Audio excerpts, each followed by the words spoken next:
Hello everyone, hey I am back में the video lecture. और आज हम जिस चीज़ को डिस्कस कर रहे हैं वो हमारे पास है एपिफिजियल इंजरीज। ठीक है, एपिफिजियल इंजरीज बेसिकली एपिफिसिस की इंजरीज होती हैं। मेजरली इसमें जो इन्वॉल्व होती है वो एपिफिजियल प्लेट होती है। ठीक है, इसके अलावा जो उसके आउटर स्ट्रक्चर्स होते हैं या जो अटैचमेंट्स हैं that are all are included in this. ठीक है, तो about 10% of acute skeletal injuries जो चिल्ड्रन में या एडोलिसेंट्स में होती हैं वो बेसिकली हमारे पास एपिफिसिस को इन्वॉल्व करती हैं। ठीक है, अगर आपको एपिफिसिस का आइडिया नहीं है तो हम इस पिक्चर को देखते हैं। जैसे हमारे पास जो बेसिकली सबसे डिस्टल पार्ट होता है ना, या आप ये कह सकते हो जो दोनों कॉर्नर्स हैं किसी बोन के, ठीक है, वो बेसिकली एपिफिसिस कहलाते हैं।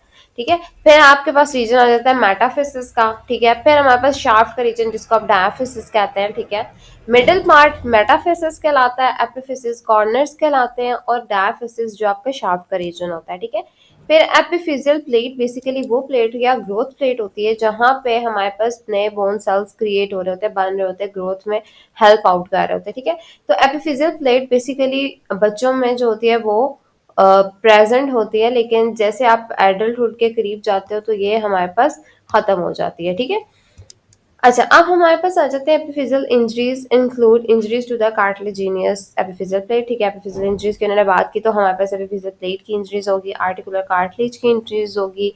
एपोफिसिस एपोफिसिस बेसिकली कोई प्रोमिनेंस जो होती है ना बोन्स की, उनको एपोफिसिस कहते हैं, जहां पे कोई लिगामेंट अटैच होता है या कोई सॉरी टेंडन अटैच होता है। ठीक है, एपोफिसिस टेंडन जो होता है बेसिकली, अगर आइडिया मुझे लग पता है कि आप लोगों को पता है, लेकिन फिर भी लाइक अगर आपको आइडिया नहीं है, टेंडन हमारे पास मसल का वो एंड पार्ट होता है जो हमारे पास किसी बोन के साथ अटैच हो रहा होता है। ठीक है, वो एक थोड़ी सी टेंडन जो होती है तो हार्ड से स्ट्रक्चर क्रिएट हुआ हुआ होता है बोन के एंड में, उसको कहते हैं। अब हम यहाँ पे इतनी डिटेल डिस्कस नहीं कर सकते, इसलिए मैंने लेमैन टर्म में बताया आपको। हार्ड से एक स्ट्रक्चर क्रिएट हो जाता है मसल के एंड या कॉर्नर्स में, जो हमारे पास बोन के साथ अटैच होता है। वो जिस जगह पे अटैच होता है वो जगह को कहलाते हैं हम एपोफिसिस या एपिफिसिस। ठीक है, epiphyses are the sides of the tendon attachment to the bone where bone shape is influenced by the tensile load। ठीक है, अब वहां पे क्योंकि एपोफिसिस एक प्रोमिनेंस की हम बात करें, जैसे हमारे पास हम टिपियल ट्यूबरकल और एटसेट्रा एटसेट्रा इस तरह काफी चीजें आ जाती है। ठीक है, ये जो रीजन है ना बेसिकली इनकी बात करते हैं तो हमारे पास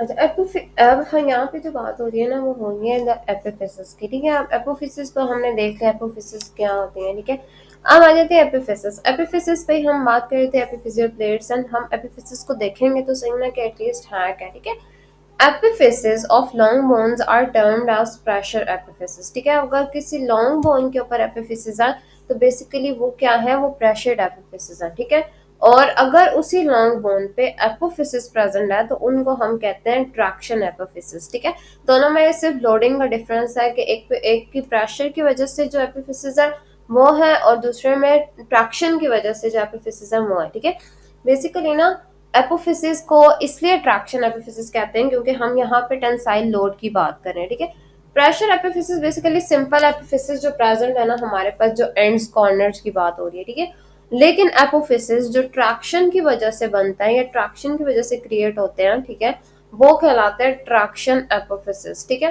या टेंसाइल लोड की वजह से बनते हैं। ठीक है, after the longitude types of physiological loading present. ठीक है, अब उन्होंने कहा जो देखो नॉर्मली जो लोडिंग है, फिजियोलॉजिकल लोडिंग का मतलब यह है कि एक मेरी बॉडी है और उस पर जो नॉर्मल लोड्स पड़े हैं, मतलब डेली एक्टिविटीज में, एडीएल्स में जो आप डेली लिविंग एक्टिविटीज कर रहे हो, ठीक है, उनमें जो हमारे पास लोड पड़ रहा है ना आपकी अपनी बॉडी के ऊपर, बेसिकली उसकी वजह से जो एपिफिसिस क्रिएट होता है बोन के ऊपर वो कहलाता है ट्रैक्शन एपिफिसिस। ठीक है, ओके, अब जो हमारे पास दोनों होते हैं ना, मतलब आप ये कह लो कि बोथ एक्यूट और रिपीटेटिव लोडिंग। ठीक है, अगर कोई एक्यूट लोडिंग कैसे है कि अगर कोई अभी लोड पड़ा है, ठीक है, और रिपीटेटिव है कि एक क्रॉनिक लोडिंग है। ठीक है, मतलब कॉन्टिन्यूस वो उस जगह पे लग रहा है लग रहा है लग रहा है, तो रिपीटेटिव को क्रॉनिक लोडिंग भी कहते हैं। ठीक है, तो जो कॉन्टिन्यूस हो रही है या रिपीटिशंस के साथ हो रही है वो लोडिंग, और एक्यूट लोडिंग जो है वो इंजर्ड कर देती है ग्रोथ प्लेट।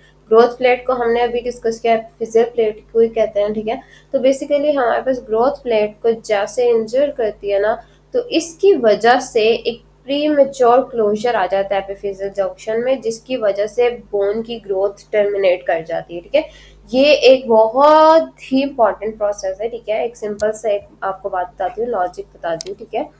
सबसे पहले मैं कहती हूँ मेरे ना बोन के ऊपर कोई लोड पड़ा, ठीक है, एक्यूट या रिपीटेटिव लोड, ठीक है।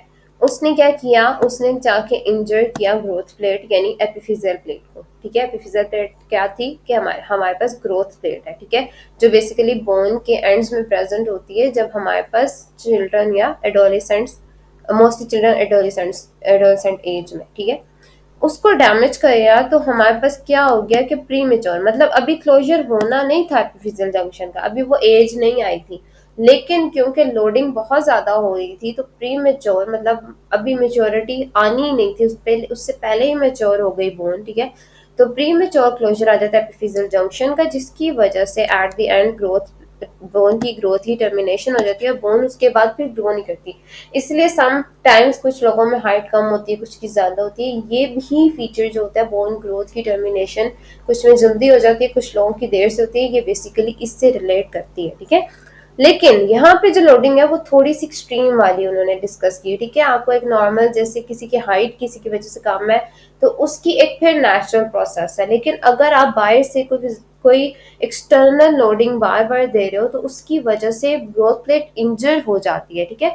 ये जो इंजर्ड होने वाली ग्रोथ प्लेट होती है ना, इसमें बहुत जल्दी टर्मिनेशन बोन की ग्रोथ की, और जिसकी वजह से बोन बहुत वीक होती है। आपको पता होगा कुछ लोगों में ना अगर फ्रैक्चर ज्यादा होते हैं तो हम लोग जब डिस्कस कर रहे होते हैं ना तो हम लोग सारे मतलब ऐसे कुलीग्स बैठे हैं तो वहां पे यही डिस्कशन हो रही थी कि कुछ लोगों में जल्दी हो जाती है, कुछ लोगों की बोन जल्दी फ्रैक्चर्ड हो जाती है। क्यों? क्योंकि उनकी बोन वीक होती है। उनकी बोन वीक होने की एक कॉज ये भी है, ग्रोथ रेट जल्दी जैसे खत्म हो जाती है ना तो बोन, देखो ग्रोथ प्लेट खत्म हो गई इसका मतलब बोन की ग्रोथ नहीं होगी, ठीक है, जिसकी वजह से बोन की ग्रोथ की टर्मिनेशन होगी।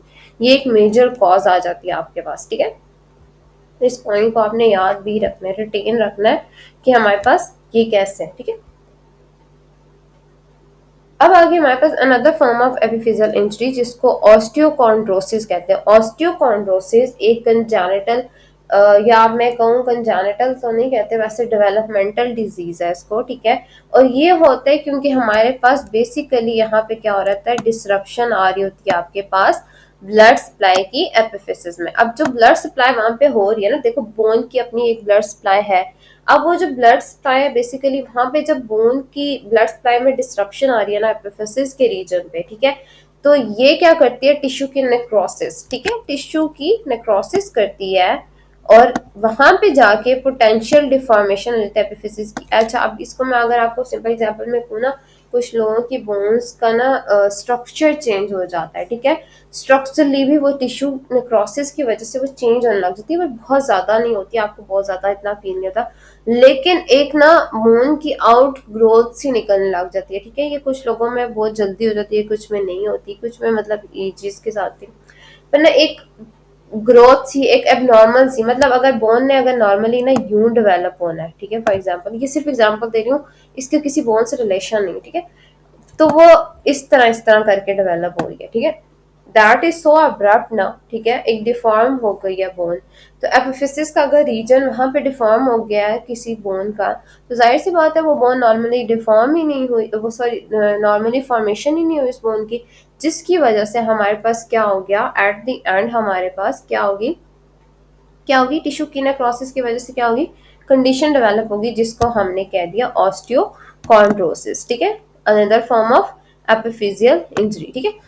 ऑस्टियोकॉन्ड्रोसिस जो होती है ना वो कॉमनली जो होती है ना एज 3 से 10 के अंदर जो होती है ना उन लोगों बच्चों में होती है, ठीक है, और यहाँ पे ना बॉयज में जो होती है वो ज्यादा होती है एज कम्पेयर टू गर्ल्स, ठीक है, ये रिसर्चेस ने बताया हुआ है, इसमें कोई मैं आपको ये नहीं कह सकती कि हाँ ऐसा मस्ट है, ठीक है। रिसर्चेस में देखो, रिसर्चेस अभी तो आपका अभी लेवल थोड़ा सा कम है, लेकिन रिसर्चेस में ना बेसिकली बहुत सी चीजों पे अभी भी क्वेश्चन मार्क आता है, ठीक है।